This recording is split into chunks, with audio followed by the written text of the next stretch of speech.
ദൈവത്തിൻ്റെ അതിപരിശുദ്ധമായിരിക്കുന്ന നാമത്തിന് മഹത്വമുണ്ടാകുവാൻ ഇടയാകട്ടെ. അനുഗ്രഹിക്കപ്പെട്ട നല്ല സമയത്തിനായി കർത്താവിനെ സ്തുതിക്കുന്നു, വാഴ്ത്തുന്നു. ദൈവത്തിൻ്റെ മാറ്റമില്ലാത്ത വചനത്തിൻ്റെ ദൂത് ഹൃദയത്തിന് വിടുതലായി, ജീവിതത്തിന് ചൈതന്യമായി മാറത്തക്ക നിലയിൽ പരിശുദ്ധാത്മാവ് അതിശക്തമായി തൊടുന്ന ഒരു ദിവസമായി തീരുവാൻ ഇടയാകട്ടെ. യേശുക്രിസ്തുവിൻ്റെ നിസ്തുല്യമായ നാമത്തിൽ സ്നേഹവന്ദനം അറിയിച്ചുകൊണ്ട് ഇന്ന് ദൈവത്തിൻ്റെ വചനത്തിൻ്റെ ദൂത് യോഹന്നാൻ എഴുതിയ സുവിശേഷം 6-ാം അധ്യായം 6-ാം വാക്യം. ഇത് അവനെ പരീക്ഷിക്കുവാനത്രേ ചോദിച്ചത്, താൻ എന്തു ചെയ്യുവാൻ പോകുന്നു എന്ന് താൻ അറിഞ്ഞിരുന്നു. നമുക്ക് വളരെ പരിചയമുള്ളൊരു തിരുവെഴുത്തിൻ്റെ ഭാഗം. 5 അപ്പവും 2 മീനയും വർദ്ധിപ്പിച്ച് ആയിരങ്ങൾക്ക് 10,000 പോഷിപ്പിക്കുന്ന ദൈവിക അത്ഭുതത്തിൻ്റെ ആ ഒരു അധ്യായം. യേശു കർത്താവ് ആ വാക്കുകൾ ഇപ്രകാരം പറയുന്നു: കർത്താവ് എന്തു ചെയ്യാൻ പോകുന്നു എന്ന് കർത്താവ് അറിഞ്ഞിരുന്നു.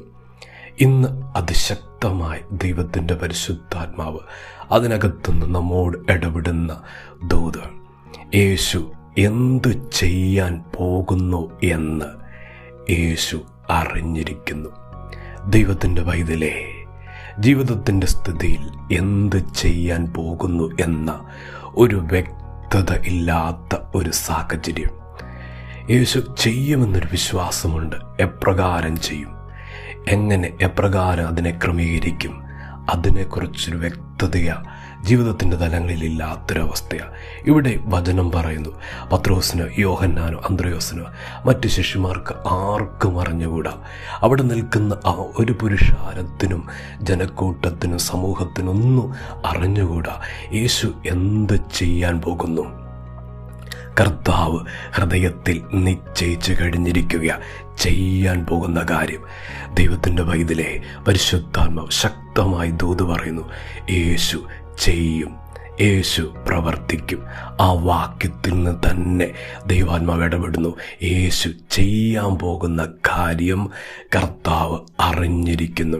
അതിൻ്റെ അർത്ഥം ചെയ്യുന്ന 100% അതിനകത്ത് വിശ്വസിക്കുക, അതിനകത്ത് ദൈവത്തിൻ്റെ പ്രവൃത്തിയെ പൂർണ്ണമായിട്ട് വിശ്വസിക്കുക. കാരണം കർത്താവ് ചെയ്യുവാൻ തീരുമാനിച്ച് കഴിഞ്ഞിരിക്കുക. ആർക്കും അതിനെ മാറ്റുവാൻ കഴിയത്തില്ല. ദൈവം നിശ്ചയിച്ച പ്രവൃത്തി കൂടാരത്തിൽ വെളിപ്പെട്ട് വരും. ജീവിതത്തിൽ അത് സംഭവിക്കും. യേശു ചെയ്യാൻ പോകുക. പരിശുദ്ധാത്മാവിൻ്റെ ശബ്ദം, ദൈവം ചെയ്യാൻ പോകുക. ഇന്ന് എനിക്ക് ചെയ്യാൻ കഴിയാത്തൊരു സ്ഥിതിയാണ്, മറ്റുള്ളവർക്കും എനിക്ക് വേണ്ടി ചെയ്തു തരാൻ കഴിയാത്തൊരു സ്ഥിതിയാണ്. ദൈവത്തിൻ്റെ പൈതലേ, ജീവിതത്തിൻ്റെ അവസ്ഥ അപ്രകാരമായില്ലേ.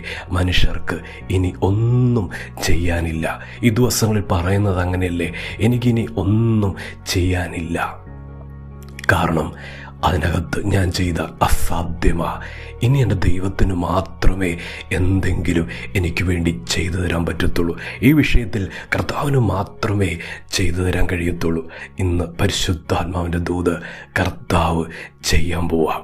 അത് നിശ്ചയമായി കൂടാരത്തിൽ സംഭവിക്കും, വെളിപ്പെട്ടു വരും. എൻ്റെ കുടുംബത്തിന് വേണ്ടി യേശു ചെയ്യാൻ പോവുക.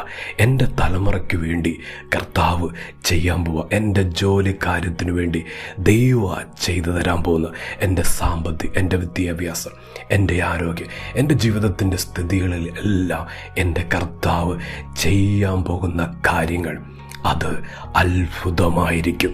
അതല്ലേ അവിടെ സംഭവിച്ചത്. യേശു ചെയ്യുന്ന കാര്യം അത് അത്ഭുതമാണ്. 5 അപ്പത്തിൽ നിന്ന് അത്ഭുതം വെളിപ്പെടുത്തുന്ന വർധനവും തൃപ്തി വരുന്ന നിലവാരത്തിൽ ശേഷിപ്പ് വെളിപ്പെടുത്തുന്ന നിലയിൽ സാഹചര്യങ്ങളുടെ മേൽ കർത്താവ് അത്ഭുതമല്ലേ ചെയ്തത്. ഇന്ന് വചനം കേൾക്കുന്ന ദൈവത്തിൻ്റെ പൈതലേ, യേശു ചെയ്യുന്നത് അത്ഭുതമാണ്. കർത്താവ് എൻ്റെ ജീവിതത്തിൽ ചെയ്യുന്ന പ്രവൃത്തി അത് അത്ഭുതമാണ്. ആ നിലവാരത്തിലാണ് ദൈവത്തിൻ്റെ കരമിറങ്ങാൻ പോകുന്നത്. ആ നിലവാരത്തിലാണ് ദൈവത്തിൻ്റെ പ്രവൃത്തിയെ വെളിപ്പെടുത്താൻ പോകുന്നത്. യേശു ചെയ്യുന്ന കാര്യം ഓർമ്മ നിൽക്കുന്ന നിലവാരത്തിൽ, അതിൻ്റെ മഹത്വത്തെ വർണ്ണിക്കുന്ന നിലയിൽ കർത്താവ് കാര്യങ്ങളെ ക്രമീകരിക്കാൻ പോകുന്നു. ആഴമായി ദൂതേറ്റെടുക്കട്ടെ, വചനം വിശ്വസിക്കട്ടെ. എൻ്റെ ദൈവം എൻ്റെ തലമുറയ്ക്ക് വേണ്ടി ചെയ്യും, എൻ്റെ കുടുംബത്തിന് വേണ്ടി എൻ്റെ കർത്താവ് ചെയ്യും. അതറിഞ്ഞിരിക്കുന്ന കർത്താവ്, അറിഞ്ഞിരിക്കുന്നതിൻ്റെ അർത്ഥം എന്താ? ദൈവം നിശ്ചയിച്ച് കഴിഞ്ഞിരിക്കുക. എന്ത് ചെയ്യണം, എപ്രകാരം ചെയ്യണം, ഏത് സമയം ചെയ്യണം. ദൈവത്തിൻ്റെ വൈതലേ, ചെയ്യുന്ന ദൈവം ഒപ്പം നിൽക്കുക. കർത്താവ് കൂടെ നിൽക്കുക. ഭാരപ്പെടേണ്ട, നിരാശപ്പെടേണ്ട, സങ്കടപ്പെടേണ്ട. കർത്താവ് കൂടെയുണ്ട്. പ്രവർത്തിക്കാനാ ദൈവം കൂടെ നിൽക്കുന്നത്, പ്രവർത്തിക്കാനാ ദൈവം ചേർന്ന് നിൽക്കുന്നത്, പ്രവർത്തിക്കാനാ ദൈവം സംസാരിക്കുന്നത്. ഇന്ന് ദൂത് വിശ്വസിക്കട്ടെ, വചനം ഏറ്റെടുക്കട്ടെ. യേശു ചെയ്യുന്നത് എൻ്റെ ജീവിതത്തിൽ അത് അത്ഭുതമാണ്. അങ്ങനെ കർത്താവ് കാര്യങ്ങൾ ക്രമീകരിക്കാൻ പോകുന്നു. കർത്താവ് സഹായിക്കും. ദൈവം അനുഗ്രഹിക്കും. നമുക്ക് പ്രാർത്ഥിക്കാം. സ്നേഹവാനായ ദൈവമേ, സ്വർഗ്ഗപിതാവേ, ഇന്ന് കേൾപ്പിച്ച അങ്ങയുടെ ദൂതനായി സ്തോത്രം. ജനത്തെ സഹായിക്കണം. വചനം കേൾക്കുന്ന ദൈവമക്കളെ അനുഗ്രഹിക്കണം. കർത്താവേ, ദൈവം ചെയ്യാൻ പോകുന്നതിനായി സ്തോത്രം. കർത്താവ് പ്രവർത്തിക്കാൻ പോകുന്നതിനായി സ്തോത്രം. അത്ഭുതമാണല്ലോ കുടുംബത്തിൽ, തലമുറയുടെ വിഷയത്തിന്മേൽ ഒരത്ഭുതം, ജോലി മേഖലയിൽ ഒരത്ഭുതം. മനുഷ്യർക്ക് അസാധ്യമായതിനെ കർത്താവിൻ്റെ കരത്തിൽ നിന്ന് ദൈവം വെളിപ്പെടുത്താൻ പോകുന്നതിനായി സ്തോത്രം ചെയ്യുന്നു. കർത്താവെ, ഇപ്പോൾ വചനം കേൾക്കുന്ന ദൈവമക്കൾക്ക് വേണ്ടി പ്രാർത്ഥിക്കുക. വിടുതലുകളും ദൈവപ്രവർത്തികളും നടക്കട്ടെ. ദൈവത്തിൻ്റെ സാന്നിധ്യവും ദൈവത്തിൻ്റെ ശക്തിയും ഇപ്പോൾ ചലിക്കട്ടെ. അസാധാരണമായി സൗഖ്യങ്ങൾ ഇറങ്ങട്ടെ. അസാധാരണമായി ദൈവപ്രവർത്തികൾ ഇപ്പോൾ തന്നെ പ്രാർത്ഥിക്കുമ്പോൾ തന്നെ വെളിപ്പെട്ടു വരട്ടെ. യേശുവിൻ്റെ നാമത്തിൽ അങ്ങനെ സംഭവിക്കട്ടെ. കർത്താവ് തൊടുന്നതിനെ, അനുഗ്രഹിക്കുന്നതിനെ, സഹായിക്കുന്നതിനായി സ്തോത്രം ചെയ്യുന്നു.